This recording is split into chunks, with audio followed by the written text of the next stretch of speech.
మనము చంద్రబాబు నాయుడు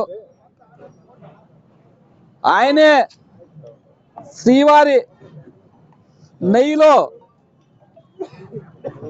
జంతువులు కొవ్వు కలిసిందనింది ఎవరు?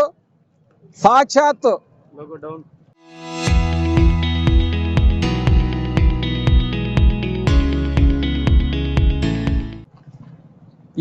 మన రాష్ట్రానికి ముఖ్యమంత్రి ఆల్రెడీ 14 సార్లు ముఖ్యమంత్రి, మళ్ళీ ఇప్పుడు 4వ ముఖ్యమంత్రి చేసినాడు.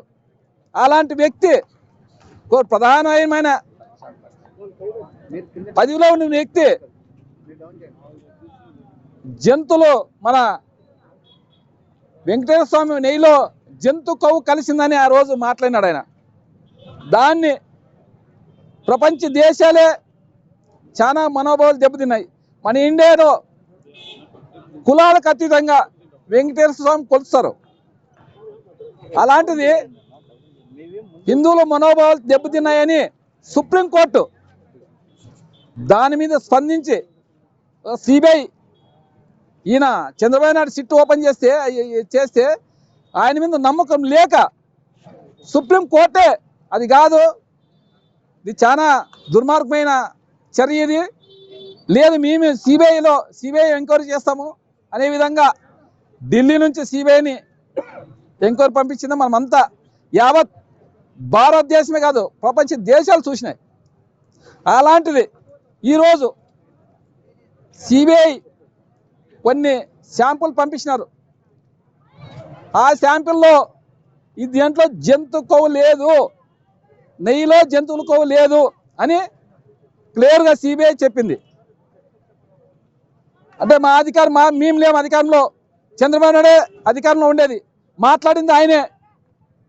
అలాంటిది ఈరోజు మా వైఎస్ఆర్ కాంగ్రెస్ పార్టీ, ఎందుకంటే మా జగన్మోహన్ రెడ్డిని అప్రసిద్ధ పాలు చేయాలని చంద్రబాబు నాయుడు హిందువుల మనోభావాలు దెబ్బతిన్నాడు అంటే హిందువుల్ని జగన్మోహన్ రెడ్డి నుంచి దూరం చేయాలనే విధంగా ఈ చంద్రబాబు నాయుడు ఈ పవన్ కళ్యాణ్ కుట్ర పన్ని ఆయన జంతువులు కోవుందంటేనే పవన్ కళ్యాణ్ గారు అగమేఘాల మీద ఓ సాధు డ్రెస్ వేసుకొని, ఎందుకంటే ఆయన ఊసరవెళ్ళ మాదిరి ఆయన ఏ టయానికి ఆ డ్రెస్ వేసుకుంటే ఏ టయానికి అది మొత్తము, ఎందుకంటే ఆయన సినిమాలు తీసేవాడు కదా. అలాంటి వ్యక్తి ఆ రోజు జుట్టు వేసుకొని సాధు డ్రెస్ వేసుకొని మన శ్రీవారి మెట్లు కడిగినాడు. మనం అందరూ చూసినాం, మీరే కదా అందరూ చూసినారు. మేము అందరూ చాలా మంది మీ హిందువులు అందరూ చాలా బాధపడినాం. ఇదేమో అన్యాయం, నెయ్యిలో జంతువులో కోగలిసిందంటే అందరూ బాధపడినారు. అలాంటిది ఈరోజు అది లేదని అంటే ఎవరు ఏమీ చేయలేదు. పోయి దేవాలయాలకు పోయి పూజలు చేసి అంటే ఇది మనము దీన్ని చిత్తశుద్ధి చేసుకోవాలనే విధంగా అందరూ మనోభావాలు దెబ్బతినే విధంగా క్షమించాలనే విధంగా నిన్నటి రోజున మేము చేసినాము, అందరూ చేసినారు, రాష్ట్రం అంతా చేసినారు. అంబటి రాంబాబు మీద మనం చూసినాము ఎంత దుర్మార్గంగా ఆయన ఇంట్లో ఫర్నిచర్ ధ్వంసం చేసినారు, జీబులన్నీ మొత్తం జీబులు పలగొట్టినారు. అసలు ఆయన ఉన్నాడో ఉంటే మాత్రం ఆయన కానీ చంపేసేవాళ్ళు. ఎందుకంటే వీళ్ళు ప్రాణాలు తీయాలంటే వీళ్ళకేమి చాలా చీమ కుట్టినంత, చీమను చంపినంతే వాళ్ళకి. అలాంటిది ఈరోజు ఈ దుర్మార్గమైన పాలన మన అంబేద్కర్ గారు రాజ్యాంగాన్ని ఎంతో ఆయన ప్రపంచ దేశాలు తిరిగి రాజ్యాంగాన్ని తీసుకొచ్చి ఈరోజు ఆ రాజ్యాంగం ప్రకారము యావత్ భారతదేశము ఆ రాజ్యాంగం ప్రకారమే నడుచుకుంటుంది. మన ఆంధ్రప్రదేశ్లో రాజ్యాంగం లేదు, అంబేద్కర్ రాజ్యాంగం లేదు.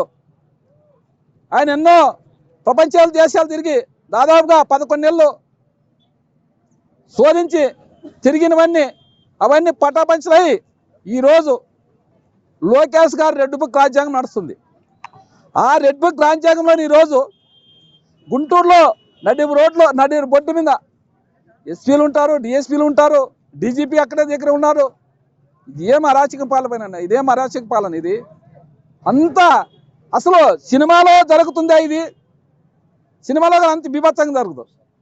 రౌడీలు రోడ్లకు అడ్డం పెట్టుకొని రౌడీ రాజ్యం కర్రలు పట్టుకొని తిరుగుతుంటే లేడీసులు అనుకోకుండా లేడీసులు అనిపోతున్నారు.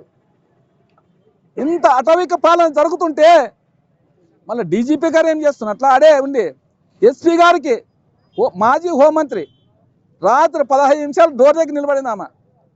అసలు ఎస్పీ గారు మళ్ళీ వాళ్ళు ఎందుకు రాజ్యాంగాన్ని ఇప్పుడు ఎస్పీ అంటే ఏమయ్యే ఐపీఎస్ చదివి చాలా మొత్తం శోధించి రాజ్యాంగాన్ని శోధించి చాలా కష్టపడి చదవాలి. అది ఐపీఎస్ క్యాడర్ రావాలంటే ఐపీఎస్లో రావాలంటే ఎస్పీ కావాలంటే చాలా కష్టపడాల. రాజ్యాంగంతో కడిగేస్తాల. అలాంటి వ్యక్తి అలాంటి ఎస్పీ గారు ఒక మాజీ హోంమంత్రి అలాంటి వ్యక్తికి 15 నిమిషాలు డోర్ నిలబడితే లాస్ట్ 15 నిమిషాలకు వచ్చి లేరు ఇంటికి పోయినారనే విధంగా రోజు చెప్తుంటే ఇది అంటే పోలీసుల దగ్గరుండి వాళ్ళు గుండాలు నిడుస్తున్నారు. మరి పోలీసులు ఏమనుకున్నారు? జీవితాంతరము చంద్రబాబు నాయుడే సీఎం ఉంటారనుకున్నారు. మళ్ళీ ఎట్లా మాకు అర్థం కాదు. ప్రజా పరిపాలన మన దేశంలో ఉండేది, ప్రజలు ఓట్లేసే గెలిచేది పరిపాలన ఉండేది మన ఇండియాలో. అలాంటిది ఒక్క పార్టీకి, ఒక చంద్రబాబు నాయుడికి, ఒక లోకేష్కి, ఒక పవన్ కళ్యాణ్కి ఒత్తాసు పలుకుతూ ఈరోజు ఆటవిక పాలన చేస్తూ రెడ్ బుక్ రాజ్యాన్ని నడుపుతూ అంబేద్కర్ రాజ్యాంగాన్ని తుంగులో తొక్కుతూ పబ్లిక్ ఎక్కడ పడితే అక్కడ మానభంగాలు అయితేనేమి ఎమ్మెల్యేలకు అసలు లెక్కేలేదు లేడీస్ అంటే. మనం చూస్తున్నాం. కాళాశ్రీకి ఒక ఆయన ఆమె కేసు పెడితే దానికి దిక్కులేదు. ఈరోజు రైల్వే కోడూరులో ఆమెకి దిక్కులేదు. ఏమి పరిపాలన ఇది? ఎక్కడన్నా మనం పుట్టేమ నుంచి ఎక్కడ చూసినాము ఇట్లా రాజ్యాంగము ఇట్లా పరిపాలన? మేము ఒకటే చెప్తున్నాం, ఈ రాజ్యాంగాన్ని విడిచిపెట్టి, ఎందుకంటే మీరు పరిపాలనకి వచ్చి దాదాపు 2 సంవత్సరాలు అవుతుంది. అయినా కానీ మీ రెడ్ బుక్ రాజ్యాంగం ఇంకా మీకు కలిసి తీర్లే. మీరు ఎంత కేసులు పెట్టినా, మీరు ఎంత అరెస్ట్ చేసినా, ఎన్ని సంవత్సరాలు జైల్లో పెట్టినా వైఎస్ఆర్ కాంగ్రెస్ పార్టీ నాయకులు కానీ కార్యకర్తలు కానీ ఒక్క కార్యకర్త కానీ ఒక్క కాలాన్ని కానీ మీరు ఏం చేసుకోలేరు. ఎందుకంటే కార్యకర్తలు పుట్టుకొస్తూనే ఉన్నారు. మీ పరిపాలన చూసి మీ టీడీపీ నాయకులే ఆశ్చర్యపోతున్నారు. ఇదెక్కడ రాజ్యాంగము? ఇదెక్కడ పరిపాలన? అదేవిధంగా మీ టీడీపీ వాళ్ళే మేధావులు ఎవరన్నా మాట్లాడితే వాళ్ళని అరెస్ట్ చేస్తారు, వాళ్ళని అరెస్ట్ చేస్తారు, వాళ్ళ మీద కేసులు పెడతారు. అలాంటిది మేధావులు సైలెంట్గా ఉంటారు. మమ్మల్ని చేసి జైల్లో పెడతారనే విధంగా అందరూ ఉన్నారు. కాబట్టి మీది ఎన్నాళ్ళు ఈ వ్యవస్థ నడదు, ఈ పరిపాలన ఎన్నాళ్ళు ఉండదు. ఖచ్చితంగా మీకు రాబోయే రోజుల్లో ప్రజలు గుణపాఠం చెప్తారు. మీ కాలర పట్టుకొని నిలదీసే కాలం వస్తుంది అనే విధంగా ఈరోజు చెప్తున్నాం. లోకేష్ గారు రెడ్ బుక్ రాజ్యాంగము, మీ రెడ్ బుక్ రాజ్యాంగం ఎట్లుందో అదేవిధంగా మీకు కానీ ఇది ఎక్కడ పోదు. ఇది ఖచ్చితంగా మళ్ళీ మీకు దానికి వడ్డించి తినే విధంగా మేము కానీ ఖచ్చితంగా మేము అధికారం 2029 అధికారంలోకి వస్తాము. మీరు ఏమేం పరిపాలన చేస్తున్నా అదే పరిపాలన నడిచే విధంగా ఈరోజు మీరే నేర్పిస్తున్నారు. ఎందుకంటే మా వైఎస్ జగన్మోహన్ రెడ్డి గారు దానికి స్వస్తి పలకాలని, మనకి అసలు గలాట్లే వద్దని పార్టీలకు అతీతంగా అన్ని సంక్షేమ పథకాలు చేస్తూ ఆయన పరిపాలన 5 ఏళ్ళు పరిపాలన చేస్తే చరిత్ర సృష్టించినోడు ఇప్పుడు ఆ చరిత్రని తిరగరాయబోతున్నాడు. అబద్ధాల గోడల్ని బద్దలు కొట్టి నిజాలను రాగా మీ ముందుంచబోతున్నాడు. నిజమైన వార్తల కోసం వెంటనే డౌన్లోడ్ చేసుకోండి రా యాప్ని.